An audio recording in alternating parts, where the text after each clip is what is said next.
తిరుపతి నగరంలో ఉన్నటువంటి మోహన్ బాబు యూనివర్సిటీలో అనేక అక్రమాలపైన అనేక సంవత్సరాల నుంచి విద్యార్థి తల్లిదండ్రులు విద్యార్థి సంఘాలు పెద్ద ఎత్తున ఆరోపణలు చేశాయి. అవి కూడా రాష్ట్ర హైయర్ ఎడ్యుకేషన్ వాళ్ళు అక్రమాలు జరిగాయి, ఆ డబ్బులన్నీ కూడా తిరిగి విద్యార్థి చెల్లించాలని గతంలోనే చెప్పారు. కానీ మోహన్ బాబు యూనివర్సిటీ యాజమాన్యం ఆ డబ్బులు కూడా చెల్లించలేదు. ఈరోజు ఏఎస్ఎఫ్, ఎస్ఎఫ్ఐ, ఎన్యూసీ నాయకులు కలెక్టర్కి ఫిర్యాదు చేయడానికి పోతే అక్కడ ఉన్నటువంటి మోహన్ బాబు యూనివర్సిటీ సిబ్బంది విద్యార్థి నాయకులపై దాడి చేసి కిడ్నాప్ చేయడం చాలా బాధాకరం. అందుకోసం రాష్ట్ర హోంమంత్రి గారు చెప్తా ఉన్నాం, అనిత గారు, ఈ రాష్ట్రంలో శాంతి భద్రతలు చాలా క్షీణించిపోతున్నాయి, విద్యార్థి నాయకులపై దాడులు చేసి కిడ్నాప్ చేయడం చాలా బాధాకరం.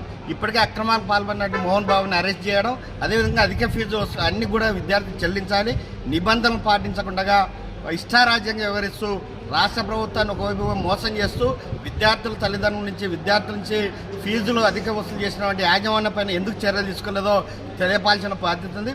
అందుకోసం డిమాండ్ చేస్తున్నాం, తక్షణమే యూనివర్సిటీ యాజమాన్యాన్ని అరెస్ట్ చేసి కిడ్నాప్ చేసినటువంటి విద్యార్థి సంఘాల నాయకులు విడుదల చేయాలని, అదేవిధంగా ఈ రాష్ట్ర ప్రభుత్వం కూడా దానిపైన ప్రత్యేకమైన కమిటీ ఏర్పాటు చేసి అక్రమాలపైన నిజాలు వెలుగుపాల్సిన అవసరం ఎంత ఉంది.